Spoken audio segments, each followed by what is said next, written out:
Hello friends, welcome to Padmanaidu డీటెయిల్స్కి. ఇవాళ మనం ఏంటంటే తీరని కళలు దాని గురించి మాట్లాడుకుందాం. చాలామందికి తీరని కళలు అంటూ ఉంటాయి. అంటే కొంతమందికి ఫైనాన్షియల్గా ప్రాబ్లం రావచ్చు, కొంతమందికి ఏమో ఇంట్లో వాళ్ళు ఒప్పుకోకపోవచ్చు. చిన్నప్పటి నుంచి ఎన్నో కోరికలు ఉంటూ ఉంటాయి మనకి. ఎంతమందో ఒప్పుకోరు. పెద్ద అయిన తర్వాత తీర్చుకోవాలంటే సిగ్గుపడుతూ ఉంటాము. అబ్బాయి ఈ వయసులో తీర్చుకుంటారా, ఇంకా మీకు అవసరమా అనే పిల్లలు అనేవాళ్ళు ఉంటారు. పిల్లలు అనకపోయినా పిల్లల పాపం మన సహకరిస్తే ఈ చుట్టుపక్కల జనాలు కాకుల్లా పొడుచుకుంటారు చూసారా, పొడుచుకు తింటారు వాళ్ళనమాట.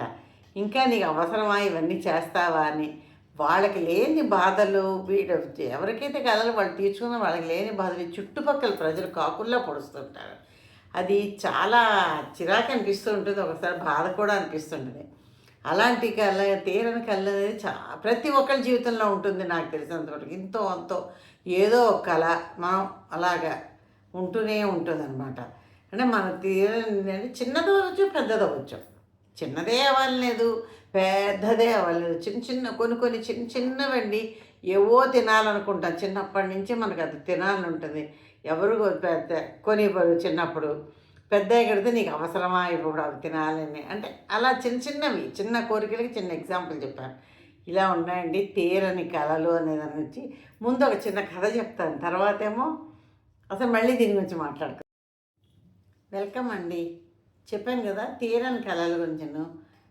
ఇప్పుడు చాలామంది ఏమనుకుంటాం, ఇంత వయసు అయిపోయింది, నా కళలు అవసరమా, తీర్చుకోవాలా, అవుతుందా, ఎవరేమన్నా అనుకుంటారేమో, ఇలా ఆలోచిస్తూ ఉంటాం.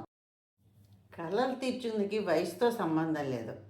ఎవరికి వాళ్ళు ఎంతో హాయిగా కళలు తీర్చుకోవచ్చు, ఎవరి కోరికలను తీర్చుకోవచ్చు. నా ఉద్దేశంలో సుమండి నేను చెప్పేది, ఎందుకంటే నేను అది తీర్చుకుంటున్నాను కాబట్టి చెప్తున్నాను. కొన్ని చిన్నప్పుడు జరగనివి మరి ఏమిటి చేస్తాం, ఎప్పుడప్పుడు ఆ మనసులో ఆ వెలుతుంచుకోవడం కన్నా తీర్చుకుంటే ఏం తప్పు ఏంటి అన్నది అనమాట. దాని గురించి చిన్న కథ చెప్తాను, తర్వాత మళ్ళీ నా అనుభవాలు కూడా చెప్తాను. చెప్పాను కదా చిన్న కథ ఏంటంటే, అనగా ఒక ఊర్లో రామయ్య అని ఉంటాడు.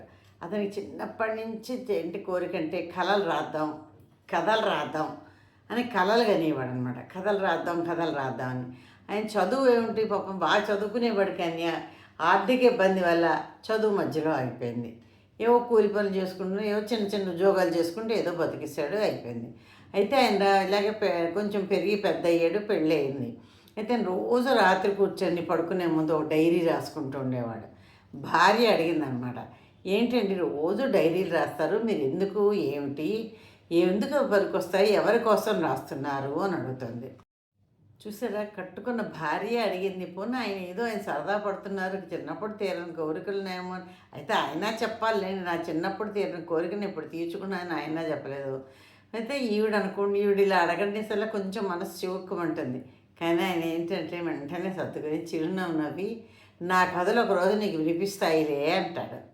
అనేసరికి ఈవిడ అనుకుంటుంది, మీ కథలు నాకు వినిపించడం ఏంటండి, అసలు ఏంటి మీరు ఏం చేస్తున్నారు, ఎందుకు ఈ డైరీలు ఏంటంటే, నీకు ముందు అన్నీ తెలుస్తాయి, ఇప్పుడు నేను చెప్పడం ఎందుకు నీకు తొందర, నీకు అన్నీ తెలుస్తాయిలే, చూస్తూ ఉండు, అంతేగాని నువ్వు నన్నే వెక్కిరించక్కర్లేదు, నేను చేసే పని నాకు కావాల్సింది నేను చేసుకుంటున్నాను, ఇది ఎవరిని నేను బాధ పెట్టట్లేదు కదా, రాత్రి ఒక అరగంట, నాకు గంట 10 నిమిషాలు నా టైం బట్టి నేను చేసుకుంటున్నాను, మీ ఎవ్వరికి ఇబ్బంది లేదు కదా, పొద్దున్నుంచి కూలి పనో ఏదో చిన్న ఉద్యోగం చేసుకొని వచ్చి మీ అందరినీ పోషిస్తున్నాను, పిల్లలకి నీకు ఏమీ లోటు చేయట్లేదు కదా, నా పని కూడా అడ్డం చిన్నప్పటి నుంచి లేదు, ఇప్పుడు మీరు కూడా అడ్డం పెడతారా నాకు అని అడుగుతాడు. దాంతో భార్య కొంచెం నొచ్చుకుంటుంది, ఏమిటో ఈయన మాటలతో నాకేం అర్థం కావట్లేదు, ఈయన అసలు ఏం చేస్తున్నాడు, ఎందుకు చేస్తున్నాడో నాకు అర్థం కావట్లేదు, సరే కానీ ఏం చేస్తాడో ఏమిటో చూద్దామని ఈవిడ ఊరుకుంటుంది. అసలు ఇంకా మాట్లాడుతుంది, ఇంకెప్పుడు అడగదు.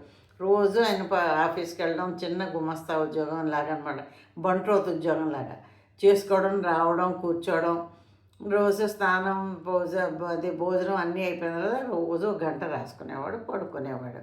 ఈవిడ పట్టించుకోలేదు, ఇంకా అలవాటు అయిపోతుంది కదా ఎవరికైనా. ఇతను చెప్పనప్పుడు ఆవిడకి అంత ఇన్ని డైలాగుల దగ్గర ఆవిడకి మనసు కొంచెం చివుకుని, ఏమిటో ఈయన మనసులో ఉన్నది ఏమిటో నాకు అర్థం కావట్లేదు, సరే ఏదైతే మనకెందుకులే రాసుకొని ఏమిటవుతుందిలే అనుకుంది. ఈవిడ పడుకుండిపోయేది. ఇలా కొన్ని రోజులు గడిచిపోయాయి అనమాట. ఇలా రోజులు గడిచిపోయి ఆయన చిన్న బంటి రోజు గుమస్తా ఉద్యోగం చేసేవాడు కదా, 60 ఏళ్ళు వచ్చాయి. 60 ఏళ్ళు అవగానే ఉంది రిటైర్మెంట్ వచ్చింది, చక్కగా రిటైర్ అయిపోయాడు. రిటైర్ అయిపోయి కూర్చొని ఇంట్లోనే ఉంటుంటాడు. పిల్లలు పెద్దవాళ్ళు అయ్యారు, పిల్లలు పెళ్ళిళ్ళు చేశాడు, మనవరు పుట్టారు, మనవరాళ్ళు పుట్టారు. చక్కగా ఏదో తనకున్నంత దాంట్లో అందరినీ బాగానే పెంచుకొచ్చాడు, బాగానే సంసారం నడుస్తుంది. ఓ రోజు ఉన్నట్టుండి ఆయనకి చాలా బోర్ కొడుతుంది, ఏం తోచట్లేదు, ఏం చేయడం అనుకుంటూ ఉంటాను. ఆయనకి అప్పుడు ఆయన రాసిన పాత డైరీ గుర్తుకొచ్చాయి. వెళ్ళి డైరీలన్నీ తీసుకొచ్చి చదువుతుంటే మనవడు అంటాడు, తాతయ్య నువ్వు ఏమిటి చదువుతున్నావు తాతయ్య అంటే, నా చిన్ననాటి కళలన్నీ ఇందులో ఉన్నాయి నాన్న, నేను చదువుతున్నాను అవి అంటాడు. అంటే నాకు చదవడానికి ఇస్తావా తాతయ్య అంటే, తప్పకుండా చదువు నాయన అంటాడు. ఆ అబ్బాయి కూడా చదువుతాడు. చదివి తాతయ్య కథలు ఇంత బాగా రాసావు, ఎంత బాగా చేసావు, ఎంత చేతిలోని ఎంత ఉంది చూడు, బొమ్మలు వేస్తూ కూడా కథలు రాసావు, నువ్వు ఓ పక్క బొమ్మలు వేసావు, ఆ సందర్భానికి తగ్గట్టుగా బొమ్మలు వేస్తున్నావు, కథలు రాసావు, ఎంత అర్థంగా ఉంది కథ, ఎంత అనుభవం మీద రాసావు తాతయ్య, కథ చాలా అంటే చాలా బాగుంది. ఈ కథలన్నీ నేను చదివిన తర్వాత మనం ఏం చేద్దామంటే ప్రింట్ చేయిద్దామా తాతయ్య అంటాడు. అని సరే తాతయ్య ఏం చేస్తాడో చిరునవ్వు నవ్వుతాడు. అలా నవ్వక తాతయ్య, నువ్వు కథ చెప్తూ ఉండు, నేను రాస్తూ ఉంటాను, అవేమో పబ్లిష్ చేద్దాం, నువ్వు ఊరికి నవ్వక తాతయ్య, కథ నిజంగానే చాలా బాగున్నాయంటే మనవడు ఇచ్చిన ప్రోత్సాహంతో అతను చిన్ననాటి కళను అతను చక్కగా తీర్చుకున్నాడు. ఎలాగా చక్కగా తను కూడాను కథలు రాసిన కథలన్నీ చదువుతూ ఉంటే మనవడు స్మార్ట్ ఫోన్ తీసుకొని చక్కగా అందులో ఇలా టైప్ చేస్తాడు. ఇవన్నీ టైప్ చేసేసి అంటే ఏ కథకి ఆ కథకి హెడ్డింగ్లు చక్కగా అన్నీ పెట్టుకుంటూను ఈ బొమ్మలు తీసినవన్నీ ఫోటోలు తీసి అంటే ఆయన సందర్భానికి తగ్గట్టు బొమ్మలు కూడా వేసేవాడు. ఆ బొమ్మలన్నిటి కూడా ఫోటోలు తీస్తూ ఆ కథకి సందర్భానికి తగ్గట్టుగా టైప్ చేస్తూ ఎంతో చక్కగా తాతయ్యకి ఎంతో సహకరించాడు, తాతయ్యని ఎంతో ప్రోత్సహించాడు కూడా. ఇవన్నీ కొన్న రోజులకి ఏమిటైందంటే ఇలా కథలు ఇలా అనేసి అన్ని కథలు కలిపి ఒక పుస్తకంలా చేసి ఆ పుస్తకానికి ఏం పేరు పెట్టాడంటే పల్లె వాసనలు అని పేరు పెట్టారు. వాళ్ళు తాత మనవడికి వచ్చున్నారు, చక్కగా ఆలోచించుకున్నారు, పల్లె వాసనలు అని పేరు పెట్టారు. పేరు పెట్టి ప్రచురించి ఇదేం చేశారు, అమెజాన్లో అమ్మడం మొదలుపెట్టారు. అమెజాన్లోని 500 ప్రింట్స్ మొత్తం అన్నమాట పుస్తకాలు అమ్మేశారు, ఈజీగా అమ్మేశారు. కొన్నాళ్ళైన తర్వాత ఇదే పుస్తకాన్ని మనవడు ఏం చేశాడు, ఒక స్కూల్కి ఇచ్చాడు. స్కూల్ ప్రిన్సిపల్గా ఉన్న హెడ్ మాస్టర్కి తీసుకెళ్ళి ఇచ్చాడు. ఇలా కథలు ఉన్నాయి చూడండి, మీ పిల్లలు ఎవరికైనా పనికొస్తాయని నా ఉద్దేశం, మా తాతయ్య రాశాడు చూడండి అంటే వెంటనే ఒక ప్రిన్సిపల్ కూడా నో అని లేదండి, చక్కగా కథలన్నీ తీసుకుని చదువుతాను నాయన, నువ్వు 2 రోజుల తర్వాత రా బాబు అని చెప్పి పంపిస్తాడు. ఆ పుస్తకాలన్నీ కూడాను స్కూల్లోని అందరికీ కూడా వినిపించాడు. ఇగో ఈ కథలు ఉన్నాయి, ఇలా ఉన్నాయి, ఎంత బాగున్నాయో చూడండి. అందరూ మిగిలిన అంటే టీచర్స్ అనేటి అందరూ కూడా స్టూడెంట్స్ అందరూ విని ఎంత బాగున్నాయి అని అందరూ ఇంట్రెస్ట్ చూపించారు. అప్పుడు అతను ఏం చేశారంటే ఈ ప్రిన్సిపల్ గారు రామాయిని అదే కళాశాలకి ఒక గెస్ట్గా స్పీకర్గా పిలిచారనమాట.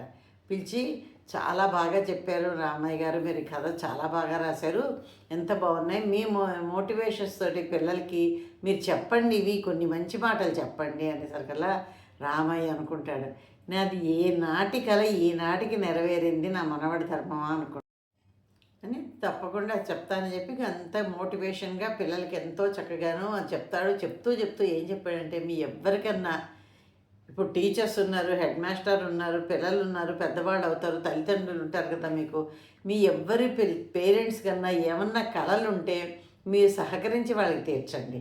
ఇప్పుడు టీచర్స్ వాళ్ళు ఉన్నారు, మీరు పెద్దవాళ్ళు అయిపోయారు, మీరు ఏమీ మానుకోవద్దు, మీ కళల్ని మీరు నెరవేర్చుకుందుకు మీరు ప్రయత్నం చేయండి. చక్కగా కళలు నెరవేర్చేందుకు వయసుతో నిమిత్తం లేదు, ఆర్థికంగాను మనకి లేదంటే మన స్తోమతలోనే ఉన్న కళల్ని మనం నెరవేర్చుకుంటూను ఇలా ఎన్నన్నా చెయ్యొచ్చు. నా చిన్నప్పటి కళ నేను నెరవేర్చుకోలేకపోయాను, కానీ నేను రోజు డైరీ రాస్తే మా భార్య కూడా అడిగింది, మీరేంటి రాస్తున్నారని నేను చెప్పాను, ఓ రోజు నా కథలు నీకు వినిపిస్తాయని. అది కరెక్ట్, నా మనవడు నాకు ఇలాగ ఇంత ప్రోత్సాహం ఇచ్చాడు, ఇంత ప్రోత్సాహం ఇచ్చి ఇలా పుస్తకాలన్నీ కూడా చక్కగా ప్రింట్ చేయించి అందరికీ తెలిసేటట్టు మీ కళాశాలకు కూడా వచ్చి చెప్పాడు. కాబట్టి మీరెవ్వరూ కూడా మొహమాటం వద్దు, సిగ్గుపడద్దు, మనకి ఏమిటి వచ్చునో అనుకోవద్దు, ప్రతి మనిషిలో ఒక కళ ఉంటుంది, ఆ కళను బయటికి తీయండి. ఈ కథలే రాయాలని కాదు, ఎవరికి ఏ కళ ఉందో ఆ కళను నెరవేర్చుకుని ప్రయత్నం చేయండి. దీనికి వయసుతో నిమిత్తం లేదు. చిన్నవాళ్ళని మీరు మానొద్దు, పెద్దవాళ్ళని మీరు మానొద్దు. 60 ఏళ్ళు వచ్చి దాటిన తర్వాత నేను నా కళ నెరవేర్చుకున్నాను అని చెప్పి చాలా అంటే అలా మోటివేషన్గా చక్కగా స్పీచ్ ఇచ్చాడు. అందరిలోనే చాలా చలనం వచ్చింది. అప్పుడు ఆఖరిన ఆయన కన్నీటితో చెప్తాడు, ఇది నా కళ కాదు, నా పునర్జన్మ నాకు మళ్ళీ వచ్చిందనమాట. అంటే నా కళను నా మనవడు నాకు పునర్జన్మ రూపంలో మళ్ళీ తీర్చాడు. కాబట్టి మీరెవ్వరైనా సరే, మీ తల్లిదండ్రులకి అయితే తాత ఇలాగ నా మనవాళ్ళలాగా తాత నాయనమ్మలు అమ్మమ్మలు ఎవరుంటే వాళ్ళందరికీ కూడా తీర్చండి. అంతేగాని మీకు వయసు అయిపోయింది మీకు ఎందుకు అని ఎవరు చేదరించుకోకండి. ఎవరో కళకి వయసుతో నిమిత్తం లేదు, ముందే చెప్పాను కదా. ఇంకొక రకంగా వాళ్ళ ఆశలు వాళ్ళ కోరికలు నెరవేర్చండి. ఎందుకంటే జీవితం అంతా మీకోసం మీ పెద్దలు కష్టపడి మిమ్మల్ని పెంచిన వాళ్ళు. ఇప్పుడు వాళ్ళ చివరి దశలో ఈ చిన్న చిన్న కోరికలు మీరు తీరిస్తే వాళ్ళు ఎంతో ప్రశాంతంగా ఎంతో సంతోషంగా ఉంటారు. వాళ్ళు ఎంత సంతోషంగా ఉంటే అంత ఆరోగ్యంగా ఉంటే మీకే లాభాలనైనా అందరికీ చెప్పేసారు. అందరూ ఆపకుండా చప్పట్లు బాగా కొడతారు ఈయన స్పీచు, ఈయన మోటివేషన్ మాటలు విని. చూసారా కదా, ఎప్పుడూ కూడా దేనికి కూడా నాది వయసు అయిపోయింది అనుకోవద్దు. నాకు మళ్ళీ మనిషికి 2 జన్మలు 3 జన్మలు వస్తాయి. 1 నుంచి 1వ సంవత్సరం నుంచి 20 వయసు వచ్చేదాకా ఒక జన్మ, 20 నుంచి 40 50 వచ్చేదాకా ఒక జన్మ, 50 నుంచి ముసలి వయసు అని తెలుసుకోకండి. ముసలి వయసు కాదు, ఎప్పటికీ మనం పోయేదాకా మనం ముసలి అని నేను ఎప్పుడు చెప్పేది అంటే వయసు అన్నది ఒక సంఖ్య మాత్రమే, మనసుకు కాదు. అలా కళలు అందరూ నెరవేర్చుకుందుకు ప్రయత్నం చేయండి. నేను చూశాను కదా, ఈ కథ చిన్న కథ అయినా ఎంత మోటివేషన్గా ఉంది మనందరికీను. ఇంకా మనం ఎన్ని చెయ్యొచ్చు. ఇలాంటి కథలు విన్నాం అనుకోండి, మనం మోటివేషన్ ఇంకా బాగా వస్తుంది. మనం ఇంకా ఎన్నెన్నో చేయగలుగుతాము, ఎంతో చక్కగా ఉండగలుగుతాం. కాబట్టి అందరూ కూడా ఎవ్వరూ మా కళలు నెరవేరలేదు, లేదా మేము ఇలా ఉండిపోయాం అలా ఉండిపోయాం అయ్యో అని అనుకున్న వాళ్ళందరూ కూడా ఈ కథ విన్న వెంటనే ప్రారంభించండి. భారీ ఎత్తున మీరు ప్రారంభించద్దు, చిన్న దాంతో మొదలు పెట్టండి.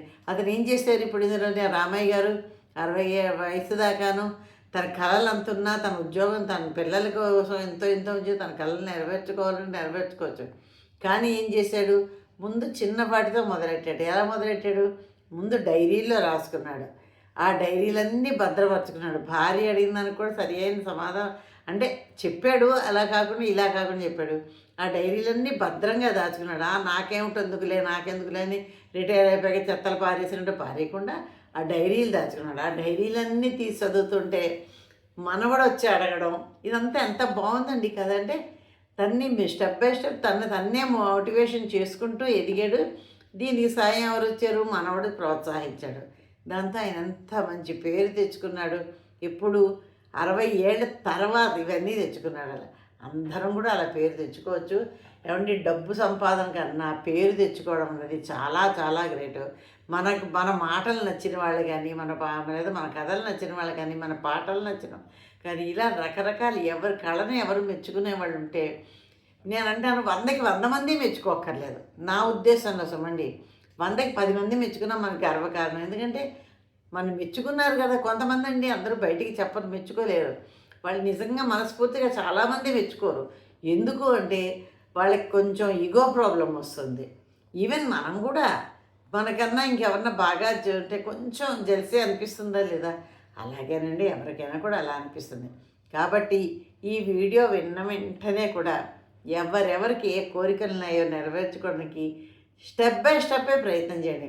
మీరు అనుకోవచ్చు, నేను అన్నాడు బతుకుంటానా, ఆయన అంటే 60 ఏళ్ళు 60 ఏళ్ళు అంటే అతను వయసు ఉంది కాబట్టి చిన్న వయసు కూడా చేశాడు.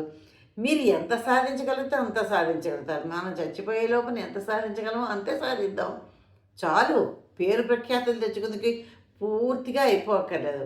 ఏమో మనం సాధించిన తర్వాత ఇన్ కేసు మనం చచ్చిపోయాము, నెక్స్ట్ మన మనవలో, మన కొడుకులో, కోడళ్ళో, కూతుళ్ళో, అల్లుళ్ళో, మనమరాళ్ళో ఎవరు తీసుకుంటారో. ఇప్పుడు రాజకీయాల వారసత్వం ఎలా తీసుకుంటున్నారండి, అలాగే ఇన్ని కళల్లో కూడా వారసత్వం తీసుకునే వాళ్ళకి గ్యారంటీగా ఉంటారు. మనం పెయింట్ వేసాం అనుకోండి, మన మనవరాళ్ళకో మన కూతుళ్ళకో ఎవరికో వస్తుంది. ఇప్పుడు నేను పెయింట్లు వేస్తాను, కుట్లు కుడతాను అంటే మా అమ్మగారిది నాకు వచ్చింది. ఇప్పుడు నాది, నా పెద్ద మనవరాలు, మా రెండో కొడుకు కూతురు, పెద్ద కూతురు కూడా ఇద్దరు చాలా బాగా పెయింట్ వేస్తారు. అది వస్తుంది వారసత్వం అండి. జీడి చుక్క మసి చుక్క అంటారు.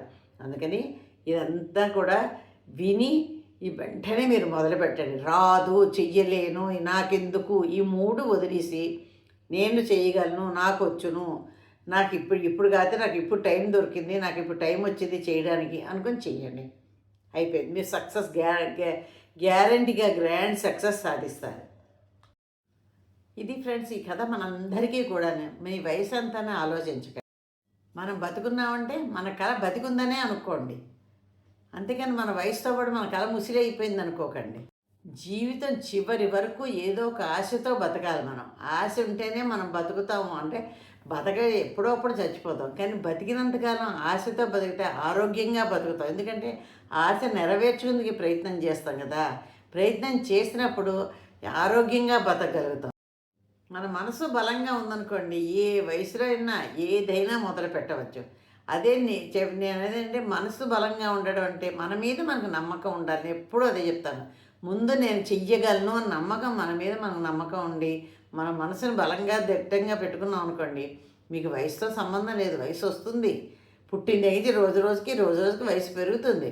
కానీ మీ కళ నెరవేర్చుకోవడానికి వయసుతో సంబంధం లేదని చెప్తున్నాను నేను. ఈ కళలు అనేవండి వయసు చూసి రావు, వయసుతోటి ఆగిపోవు. ఎందుకు ఆగిపోతాయి కళలు? మనం వాటిని చూడక వాటిని పట్టించుకోకపోతే ఆగిపోతాయి. కాబట్టి ఈ రోజు నుంచి ఈ వీడియో విన్న వాళ్ళందరూ వయసుతో చూడకండి, ఏమీ చూడండి. ఎవరి కళలు వాళ్ళు మొదలుపెట్టండి. ఎవరెవరికి ఏ కళ ఉందో ఇష్టమైతే అందరూ కామెంట్లో పెట్టండి. సరదాగా చదువుకుందాము. 62 ఏళ్ల తాతయ్య రామయ్య అతను కళ నెరవేర్చుకున్నాడు కదా. మీ కళ మీకోసం వేచి చూస్తోంది. గబగబా మొదలు పెట్టండి. ఇదండి ఇవాళ నేను చెప్పదలుచుకుంది. ఎలా ఉందో కామెంట్లో పెట్టండి. లైక్, షేర్, సబ్స్క్రైబ్ చేయండి. ఓకేనా? ఇవాళ మంచి ఆలోచన అంటే మనం చేసే మంచి చెడు మారవు. చెడు పని వెంటాడుతూనే ఉంటుంది, మంచి పని కాపాడుతూ ఉంటుంది. అవునా కాదా? ఇక మంచి ఆలోచన ఎలా ఉందో కామెంట్లో పెట్టి, అలాగే వీడియో అంతా విని బాగుందా లేదా కామెంట్లో పెట్టి లైక్ చేసి సబ్స్క్రైబ్ చేయండి. Thank you.